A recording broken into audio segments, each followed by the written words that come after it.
Assalamualaikum warahmatullahi wabarakatuh. Sebelum memulai pembelajaran, marilah kita berdoa terlebih dahulu. Untuk berdoa, dimulai. Berdoa selesai. Nah, setelah sebelumnya kita membahas mengenai pengolahan data dengan menggunakan rumus statistik. Untuk sekarang ini yang akan kita bahas yaitu mengenai pengolahan data menggunakan rumus finansial. Di sini pertama ada rumus finansial. Rumus finansial pada Microsoft Excel itu merupakan fungsi atau rumus dalam Excel yang berkaitan dengan keuangan, akuntansi, serta ekonomi. Fungsi finansial di Microsoft Excel ini berguna untuk menghitung lebih cepat data-data keuangan. Dalam aplikasinya, penggunaan rumus finansial ini dibagi dua bagian utama, yaitu ada future value dan present value. Jadi pada intinya, rumus finansial ini di Microsoft Excel ini adalah sebuah rumus untuk menghitung perhitungan yang berkaitan dengan keuangan, akuntansi, serta ekonomi. Nah, di sini tadi itu kan dibagi dua, yaitu ada future value dan present value. Future value itu apa sih? Future value itu adalah pada dasarnya berfungsi untuk mencari nilai aset atau modal kita di masa depan. Bisa 1 tahun ke depan, bisa bahkan 20 tahun ke depan. Untuk penulisan rumusnya yaitu sama dengan FV dalam kurung rate, N per, PMT, kurung siku PP atau present value, siku tutup, kurung siku type, kurung tutup. Nah, untuk contohnya misalnya seperti ini. Misalnya ada orang namanya Joko Darmono, setiap bulannya dia itu membeli saham reksadana sebesar 2.500.000. Jadi setiap bulan beli saham reksadana 2.500.000. Dengan asumsi saham tersebut mampu memberikan return investasi sebesar 10% setiap tahunnya. Nah, dengan jangka waktu 15 tahun, maka berapa nilai aset Joko Darmono di 15 tahun mendatang? Nah, jadi future value ini digunakan untuk menghitung nilai aset Joko Darmono yang setiap bulannya membeli saham reksadana sebesar 2.500.000 dengan return investasi sebesar 10% setiap tahunnya dengan jangka waktu 15 tahun. Jadi berapa sih uang yang akan terkumpul 15 tahun mendatang? Nah, ini menggunakan future value untuk perhitungannya. Seperti itu. Di sini juga disebutkan, jadi maksud dari contoh di atas itu adalah penggunaan future value itu untuk menghitung nilai aset dari Joko Darmono di 15 tahun mendatang. Selanjutnya ada present value. Nah, ini berkebalikan dengan future value. Kalau future kan nilai masa depan, kalau present value itu nilai sekarang. Yaitu berfungsi untuk mencari nilai aset atau modal kita saat ini juga.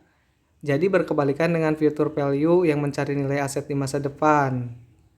Present value ini mencari nilai aset saat ini. Penulisan rumusnya sama dengan VV dalam kurung rate, N per, PMT, kurung siku FV, kurung siku tutup, kurung siku type, kurung siku tutup, kurung tutup. Di sini contohnya seperti ini. Misalnya ada orang namanya Prio Darmanto yang ingin pensiun 20 tahun lagi dan ingin memiliki tabungan sebesar 500 juta. Dengan asumsi pemerintah dapat mempertahankan inflasi di angka 5% per tahun. Maka berapa uang yang harus dimiliki Prio Darmanto sekarang agar nanti 20 tahun ke depan dia mempunyai tabungan 500 juta rupiah. Nah, jadi maksud di atas, contoh di atas itu adalah penggunaan present value itu untuk menghitung nilai aset yang harus dimiliki sekarang oleh Prio Darmanto apabila 20 tahun ke depan ingin mempunyai tabungan 500 juta. Jadi berkebalikan, kalau tadi kita ingin mengetahui nilai aset di masa depan kita itu berapa, kalau sekarang ini di masa depan kita ingin punya 500 juta. Ini di 20 tahun ke depan si Prio Darmanto ini. Nah, sekarang ini berarti harus berapa uang yang dimiliki oleh Prio Darmanto agar nanti di 20 tahun ke depan uang tersebut senilai dengan 500 juta rupiah. Gitu. Nah, Selanjutnya ada variabel-variabel yang digunakan dalam fungsi finansial. Ada variabel FV atau future value atau nilai modal pada akhir jangka waktu. Ada value yaitu pembayaran periodik jika jumlah pembayaran masing-masing periode sama. Ada NPER yaitu jumlah periode adalah jangka waktu penanaman modal. Ada PMT yaitu payment per periodik atau istilahnya itu angsuran lah. Ada type yaitu tipe pembayaran yang dilakukan, yang dimana 0 itu di akhir periode dan 1 itu di awal periode. Ada per yaitu jumlah pembayaran periodik individual. Ada FV atau nilai modal saat ini.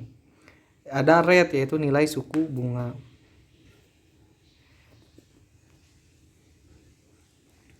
Nah, untuk selanjutnya di sini ada beberapa rumus finansial yang sering digunakan. Yaitu yang pertama ada PMT, ada rate dan juga NPER. Nah, di sini PMT itu biasanya digunakan untuk menghitung nilai setiap kali pembayaran angsuran dengan bunga efektif selama periode waktu tertentu. Untuk penulisan atau sintaknya sama dengan PMT dalam kurung rate, NPER, FV, FV, type seperti itu. Jadi contoh penggunaannya itu adalah seperti ini misalkan. Kita itu misalkan ingin menghitung cicilan per bulan untuk pinjaman senilai 40 juta dalam waktu 10 bulan dengan bunga 1% per bulan. Lalu yang ditanyakan itu berapa biaya pembayaran per bulannya setiap kali angsuran. Nah, jadi angsuran tiap bulan kita untuk pinjaman sebesar 40 juta dalam waktu 10 bulan itu berapa sih? Nah, gunakanlah rumus PMT untuk menghitungnya. Selanjutnya ada fungsi rate. Nah, di rate ini merupakan fungsi finansial yang digunakan untuk menghitung nilai suku bunga pinjaman dengan jumlah angsuran yang sudah ditetapkan. Nah, jadi kalau rate ini kita itu menghitung bunganya berapa sih? Kita misalkan minjem uang 40 juta, bayar setiap bulannya dalam waktu 10 bulan itu bayar setiap bulannya itu misalkan 4.500.000. Nah, berapa sih bunga yang diberikan oleh si peminjam uang tersebut kepada kita? Seperti itu kurang lebih untuk rate. Nah, di sini juga kan disebutkan contoh penggunaannya. Hitung berapa suku bunga untuk pinjaman senilai 40 juta dalam jangka 2 tahun dan angsuran per bulannya itu 1 juta rupiah. Jadi berapa sih bunganya apabila kita meminjam uang 40 juta dengan angsuran 1 juta per bulan dalam waktu 2 tahun. Selanjutnya ada NPER, yaitu fungsi finansial yang digunakan untuk menghitung banyaknya periode yang digunakan dalam angsuran dengan bunga yang tetap. Penulisannya yaitu sama dengan NPER kurung buka rate, PMT, PV, type. Nah, di sini ada pun contoh kasusnya itu yaitu untuk menghitung periode pembayaran untuk pinjaman senilai 40 juta dengan angsuran per bulan 1 juta dan bunga 4% per tahun. Jadi berapa lama sih kita akan mengangsur pinjaman sebesar 40 juta dengan setiap bulannya itu yaitu 1 juta dan bunga per tahunnya itu 4%. Jadi berapa lama kita akan menyicil angsuran tersebut seperti itu. Jadi intinya PMT untuk menghitung jumlah berapa angsuran yang akan kita bayarkan setiap bulannya. Kalau rate itu menghitung bunganya sih berapa persen sih yang kita bayar setiap bulannya atau setiap tahunnya. Selanjutnya NPER, yaitu NPER itu untuk menghitung berapa lama sih kita melakukan pembayaran dengan suku bunga tersebut dan jumlah pinjaman serta angsuran tersebut seperti itu.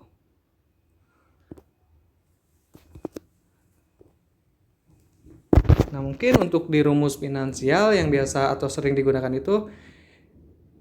itu saja. Apabila ada yang tanyakan, silakan ditanyakan. Sekian dan terima kasih. Wassalamualaikum warahmatullahi wabarakatuh.